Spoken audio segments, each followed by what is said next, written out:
Hi hello అందరికీ నమస్కారం. Welcome to Pushyami talks. ఎలా ఉన్నారండి అందరూ? నేనైతే చాలా అంటే చాలా బాగున్నాను. మీరందరూ కూడా ఇంకా ఇంకా బాగుండాలని మనస్ఫూర్తిగా కోరుకుంటున్నాను. టైం వచ్చేసి 5:30 అవుతుందండి. 5:30కే వేసవకాలం కాబట్టి వెలుగు త్వరగా వచ్చేస్తూ ఉంటుంది కదా. ఇక నా కిచెన్ అయితే చూడండి ఎలా ఉందంటే అలా ఉంది. 3 రోజులు కిచెన్లోకి రాకపోయేసరికి నా కిచెన్ మొత్తం ఇలా అయితే కనిపిస్తుందండి. ఇప్పుడు దీన్ని అంతా క్లీన్ చేసుకోవాలి. ఇంకా ఈరోజు వంట కూడా చేసుకోవాలి కాబట్టి త్వరగా తోటకూర అయితే కట్ చేసి పెట్టుకున్నాను. త్వరగా అయిపోయే వంట అలానే త్వరగా అయిపోయే టిఫిన్ అయితే ఈరోజు ఎంచుకున్నానండి. టిఫిన్ కూడా ఏమీ కాదు, రాగిజావ చేసుకుందాం అనుకుంటున్నాను. అలానే గ్యాసు స్తంభం అయితే అయిపోయిందండి. ఇప్పుడు నిండు స్తంభం అయితే పెట్టారు, కానీ దాని మీద అయితే డేట్ వేయలేదండి.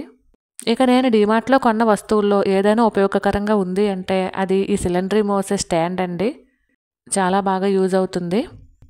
ఇక మా బావ గ్యాస్ అయితే పెట్టి వంట చేశారు, కానీ గ్యాస్ మీద డేట్ వేయడం మర్చిపోయారండి. ఏ రోజైతే పెట్టామో ఆ రోజు డేట్ వేసుకుంటూ ఉంటాం కదా. అంటే స్తంభం ఎన్ని రోజులు వచ్చింది తెలియడానికండి, అంతే. అంతకుమించి దీనివల్ల ఉపయోగం ఏమీ లేదు. కానీ మనం ఆడవాళ్ళం కాబట్టి ప్రతిదీ లెక్క వేసుకుంటూ ఉంటాం కాబట్టి దీని మీద కూడా డేట్ వేస్తూ ఉంటాను. నేనైతే ఎక్కువగా లెక్క వేసుకుంటూ ఉంటాను ప్రతిదానికి. ఇక అంట్లు చూసారండి ఎన్ని వచ్చాయో. అంటే వంట చేసి మా వాళ్ళు తోమినప్పటికీ కూడా మగవాళ్ళు కదండి, వాళ్ళు వంట చేస్తే కిచెన్ ఎలా ఉంటుందో నేను ప్రత్యేకించి చెప్పనవసరం లేదు. కాకపోతే ఆ 3 రోజులు కూడా నాకు హెల్ప్ చేశారు అన్న భావనతో ఉండాలో, లేదా 3 రోజులు అయిపోయిన తర్వాత గదంతా వంటగదంతా ఇలా పెంట చేశారని బాధపడాలో అర్థం కాదు. అదేంటి వంట అది చేసేసుకోవచ్చు కదా అని మీరు అనుకోవచ్చండి. ఆడవాళ్ళకి సహజంగా ఉండేదే కదా, వంట అది మీరు చేసేసుకోవచ్చు కదా అని మీరు అనుకోవచ్చు. కానీ నాకు కొంచెం నొప్పి ఉంటుందండి. 3 రోజులు కూడా చాలా ఇబ్బంది పడుతూ ఉంటాను. పైగా మంగళవారం కానీ, శనివారం కానీ, శుక్రవారం కానీ ఇలా మా వారు కూడా కొంచెం ఉపవాసం అనను కానీ పూజ అయితే చేసుకుంటారండి. కాబట్టి ఆయన పూజ చేసుకున్నప్పుడు ఈ 3 రోజులు అయితే నేను వండి అయితే పెట్టనండి, ఆయనే వంట చేసుకుంటారు. ఇది నమ్మకమో అనుకోవచ్చు, మూఢనమ్మకమో అనుకోవచ్చండి. కానీ మేమైతే కొన్ని పద్ధతులు పాటిస్తూ ఉంటాము. ఇంకా చెప్పాలంటే అలా పద్ధతులు పాటించడం మాకు ఎందుకో కొంచెం నచ్చుతుందండి. ప్రతిదీ కూడా ఒక పద్ధతిగా ఉండాలి అని చెప్పేసి మేము అనుకుంటూ ఉంటామన్నమాట. మా చిన్నప్పుడు పద్ధతులనే ఇప్పటి వరకు కూడా పాటిస్తూ ఉన్నాము. అందరికీ అలా ఉండకపోవచ్చు, ఎవరి ఇష్టం వారిదండి. నేనైతే పద్ధతులు పాటిస్తూ ఉంటాను. నాకు తెలిసినవండి, నా చిన్నప్పటి నుంచి నేను ఏమైతే పాటించానో అవే పాటిస్తూ ఉంటాము. పైగా చెప్పాను కదండి నాకు కొంచెం కడుపు నొప్పి ఉంది అని చెప్పేసి, దానివలన నేను చాలా ఇబ్బంది పడతాననే చెప్తానండి.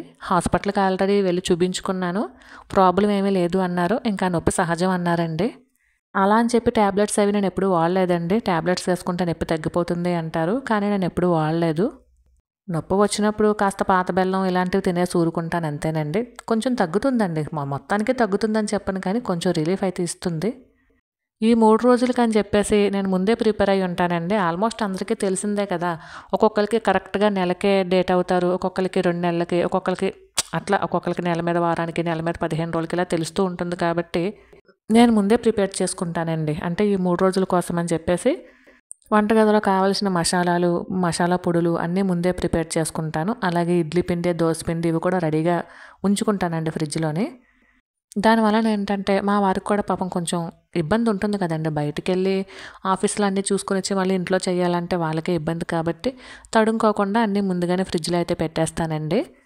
కాకపోతే 3వ రోజు వంటగది ఎలా ఉంటుంది, ఇంకా ఒక రోజు మనం చేసుకోవడం తప్పేమీ కాదు. అందరినీ ఇవే పట్టింపులు ఇవే పద్ధతుల్ని ఫాలో అవ్వమని నేను చెప్పట్లేదండి.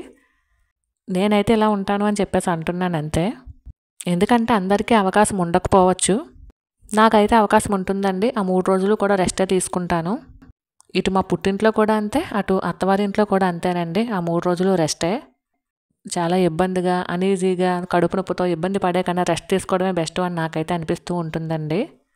కొంతమందికి అసలు ఏ నొప్పి లేకుండా భలే హ్యాపీగా ఉంటారు. అలాంటప్పుడే అనిపిస్తుందండి ఎంత అదృష్టం అని చెప్పేసి.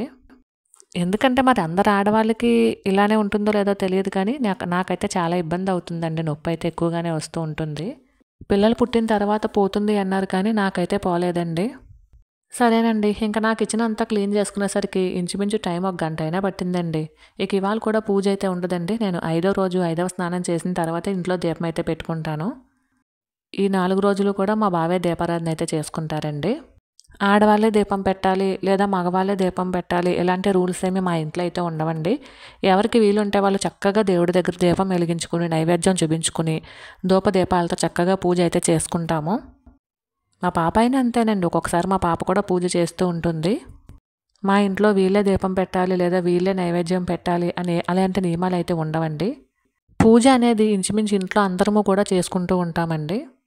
ఇక ఈరోజు పనులు చెప్పాలి. ఇల్లంతా మొత్తం ఇలాగ కిచెన్ అంతా క్లీన్ చేసుకోవటం, అలాగనే మాపు వేసుకోవటం, బెడ్షీట్స్ అవి తీయటం, కర్టెన్స్ అవి తీయటం, అలానే డోర్ మ్యాట్స్ ఇవన్నీ కూడా ఈరోజే క్లీన్ చేసేస్తానండి. కుదిరితే ఇవాళ లేదంటే రేపు 3వ రోజు కానీ 4వ రోజు కానీ క్లీన్ చేయడం నాకు అలవాటు. ఇంచుమించు ప్రతి నెల ఇలానే ఉంటుందండి. ప్రతి నెల కూడా డేట్ అయిపోయిన తర్వాత 3వ రోజు కానీ 4వ రోజు కానీ ఇంట్లో ఉన్న కర్టెన్లు కానీ డోర్ మ్యాట్స్ కానీ ఇలాంటివన్నీ తీసి క్లీన్ చేస్తూ ఉంటాను. బెడ్షీట్స్ ఏమో ఇంకెలాగా మామూలేనండి, వారానికి ఒకసారి అవి తీసి క్లీన్ చేస్తూ ఉంటాను. పూజ గది అయితే మాత్రం డేట్ అయిపోయిన తర్వాత 6వ రోజు కానీ 7వ రోజు కానీ క్లీన్ చేస్తూ ఉంటాను అనమాట. అంటే అమావాస్యకి చాలామంది క్లీన్ చేస్తూ ఉంటారు కదండి. మా ఇంట్లో అయితే ఆ నియమం అయితే లేదండి. ఎందుకంటే ప్రతి అమావాస్యకి నాకు కుదరకపోవచ్చు. కాబట్టి నాకు డేట్ అయిన తర్వాత 5వ రోజు కానీ 6వ రోజు కానీ పూజ గదిని అయితే క్లీన్ చేసుకుంటూ ఉంటానన్నమాట. ఈ రోజుల్లో కూడా ఇలాంటి పట్టింపులు ఏంటి అని మీరు అనుకోవచ్చండి. కానీ ఎందుకోనండి మరి నాకైతే ఇష్టం, నేనైతే పాటిస్తాను. అందరినీ పాటించమని అయితే చెప్పనండి, నేను పర్సనల్గా అయితే పాటిస్తాను.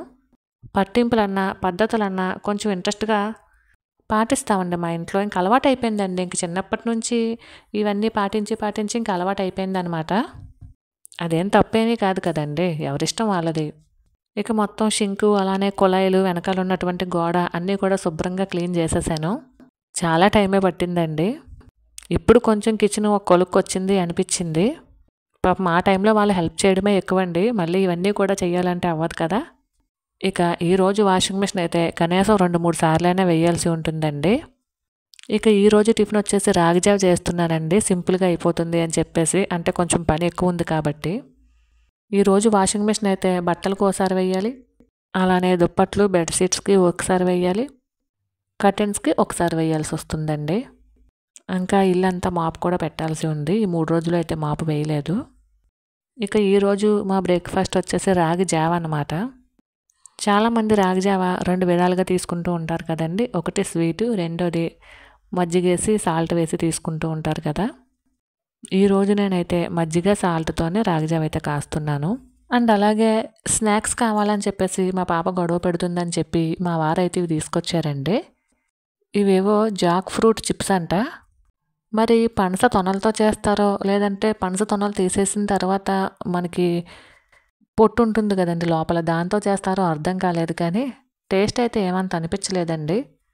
నాకైతే అంతగా ఏమీ నచ్చలేదు. నేనే కాదు మా ఇంట్లో ఎవరో కూడా సరిగ్గా తినలేదనే చెప్తానండి. మరైతే ఇదేనండి వాళ్ళ వీడియో. ఈ వీడియో మీకు నచ్చినట్లయితే please like, share and subscribe. మరొక వీడియోతో మళ్ళీ కలుసుకుంటాను. అంతవరకు ఉంటానండి. Thank you for watching. Bye.